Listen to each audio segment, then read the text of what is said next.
আসসালামু আলাইকুম। গতকালকে অনেকে জেনে গেছেন যে সৌদি বাদশাহ বড় একটি সুযোগ দিয়েছেন অবৈধদের বৈধ হওয়ার সুযোগ। এখন কথা হচ্ছে কারা কারা বৈধ হতে পারবেন না। ভিডিওটি আপলোড করার পর অনেকেই জানতে চেয়েছেন, ভাই আমি এই পেশার লোক, আমি এই পেশার লোক, আমি কি কাফালা হতে পারবো কিনা।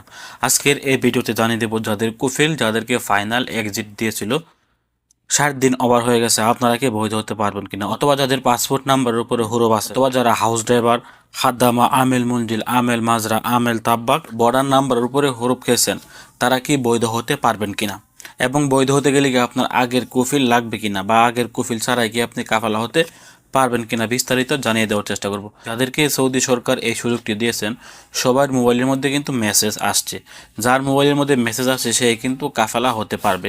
আমরা যারা সৌদি আরবে বৈধ ছিলাম বা বৈধ আছি, আমাদের মোবাইলে কিন্তু এরকম মেসেজ আসেনি। শুধুমাত্র যারা এই হরুপ্রাপ্ত প্রবাসী আছেন তাদের মোবাইলে কিন্তু এরকম মেসেজটি আসছে। সেক্ষেত্রে আপনারা বুঝতে পারবেন যে আপনি বৈধ হতে পারবেন কিনা। যদি আপনার মোবাইলে মেসেজ এসে থাকে তাহলে আপনি 100% বৈধ হতে পারবেন। এখন কথা হচ্ছে বৈধ হতে গেলে কি আমার আগের কুফিল লাগবে কিনা। আপনার আগের কফিলের কোনো দরকার নাই। যদি আপনার আগের হরুপ থাকে তাহলে আপনি নতুন কফিল দিয়ে তলব দিবেন এবং আপনি আপনার কিওয়া অ্যাকাউন্টের ভিতরে প্রবেশ করে সেই কফিলের তলবটি শুধুমাত্র অ্যাকসেপ্ট করে দেবেন। তাহলে কিন্তু আপনি কাফালা হয়ে যাবেন। আপনার পুরাতন কফিল যে আপনাকে হরুপ দিয়েছিল বা আপনার পুরাতন কোম্পানি, তার কোনো দরকারই হবে না। যারা আমেল মঞ্জিল, হাউস ড্রাইভার, আমেল খাদ্দামা, আমেল মাজরা, আমেল তাব্বাক এবং যাদের একামাতে ফাইনাল এক্সিট ছিল মেয়াদ শেষ, আপনারা কি কাফালা হতে পারবেন কিনা। তো এখানে কিন্তু যাদের টার্মিনেট হরুপ আসছে, এটা আপনাদেরকে বুঝতে হবে, যাদের একামাতে টার্মিনেট হরুপ আসছে তারাই কিন্তু কাফালা হতে পারতেছেন। যারা ডোমেস্টিক ওয়ার্কার আছেন, যেমন হাউস ড্রাইভার, আমেল মঞ্জিল, আমেল তাব্বাক, আমেল মাজরা, খাদ্দামা, তাদেরকে কিন্তু টার্মিনেট হরুপ দেওয়া যায় না। তাদেরকে দিলে কিন্তু সরাসরি হরুপ দিতে হয়। টার্মিনেট হরুপটি শুধুমাত্র যারা জেনারেল ওয়ার্কার আছেন, যেমন কোম্পানিতে অথবা মহাশাসী কর্মরত আছেন, তাদেরকে কিন্তু টার্মিনেট করা সম্ভব। কিন্তু যারা ডোমেস্টিক বিষয় বা কফিলের বাসা বাড়িতে বা কফিলের ড্রাইভার হিসেবে কর্মরত আছেন, আপনাদেরকে কিন্তু টার্মিনেট করা যায় না। অর্থাৎ আপনাদেরকে যদি টার্মিনেট করা যেত তাহলে কিন্তু আপনারা প্রথমে 60 দিন সময় পেতেন, কিন্তু আপনাদেরকে টার্মিনেট করা যায় না। আপনাদেরকে সরাসরি কিন্তু হরুপ দিতে হয় অথবা সরাসরি ফাইনাল এক্সিট লাগিয়ে দিতে হয়। আপনাদেরকে টার্মিনেট করা সম্ভব না। এটা থেকে আপনারা বুঝতে পারবেন যারা ডোমেস্টিক ওয়ার্কার আছেন তাদের যেহেতু টার্মিনেট সিস্টেম নেই, তাদের জন্য এই সুযোগটি না। আরও একটি হচ্ছে যাদের বর্ডার নাম্বারের উপরে হরুপ আছে। দেখেন কাফালা হওয়ার সময় দেখবেন তলব দেওয়ার সময় বর্ডার নাম্বারের উপরে তলব দেওয়ার একটা সিস্টেম থাকে।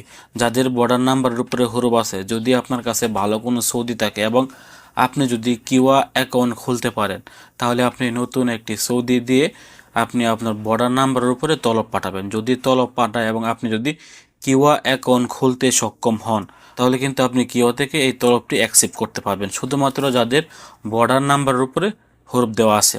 কাফালা হওয়ার সময় বর্ডার নাম্বারের একটি অপশন আছে যে বর্ডার নাম্বারের উপরে কিন্তু তলব দেওয়া যায়।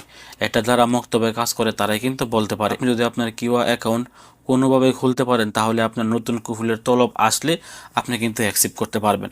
সেক্ষেত্রে আমি বলবো যাদের বর্ডার নাম্বারের উপরে হরুপ আছে আপনারা একটু চেষ্টা করে দেখতে পারেন কুফিল দিয়ে আপনার বর্ডার নাম্বারের উপরে তলব যায় কিনা। যদি যায় আর আপনি যদি অ্যাকসেপ্ট করতে সক্ষম হন তাহলে আপনি কাফালা হতে পারবেন। তো এই ভিডিও থেকে আপনার একদম ক্লিয়ার হয়ে গেছেন যাদেরকে টার্মিনেট করা সম্ভব না, আমেল মঞ্জিল, হাউস ড্রাইভার, আমেল তাব্বাক, খাদ্দামা, আমেল মাজরা, তাদেরকে কিন্তু টার্মিনেট করা সম্ভব না। যেহেতু তাদেরকে টার্মিনেট করা সম্ভব না, সেক্ষেত্রে কিন্তু তারা এই সুযোগের আওতায় আসবেন না। শুধুমাত্র যাদেরকে টার্মিনেট করার পর 60 দিন পর হরুপ চলে আসছে তারাই কিন্তু বর্তমানে এই সুযোগটি পাচ্ছেন, যারা জেনারেল ওয়ার্কার। আবারও বলছি, যারা জেনারেল ওয়ার্কার, কোম্পানি থেকে যাওয়ার পর আপনাদের কোম্পানি আপনাকে টার্মিনেট করার পর 60 দিন পরে হরুপ চলে আসছে, অথবা যারা মহাশাসী কর্মরত আছেন, অথবা যারা ফ্রি ভিসা হিসেবে কর্মরত আছেন, আপনাদের কফিল আপনাদেরকে হরুপ দিয়ে দিয়েছে, আপনারা কিন্তু বৈধ হওয়ার সুযোগটি পাবেন। ডোমেস্টিক ওয়ার্কাররা কখনোই এই সুযোগটি পাবেন না। তবে বর্ডার নাম্বারের একটা চান্স আছে। আপনারা যারা বর্ডার নাম্বারের উপরে হরুপ আছে, আপনাদেরকে আমি যেভাবে জানিয়ে দিয়েছি আপনারা একটু চেষ্টা করে দেখতে পারেন যে আপনার বর্ডার নাম্বারের উপরে তলব আসছে কিনা। তো এই ছিল আজকে গুরুত্বপূর্ণ একটি আপডেট। তো আশা করছি আপনারা একদম ক্লিয়ার হয়ে গেছেন যে কারা কারা সৌদি আরবে বর্তমানে বৈধ হতে পারবেন না।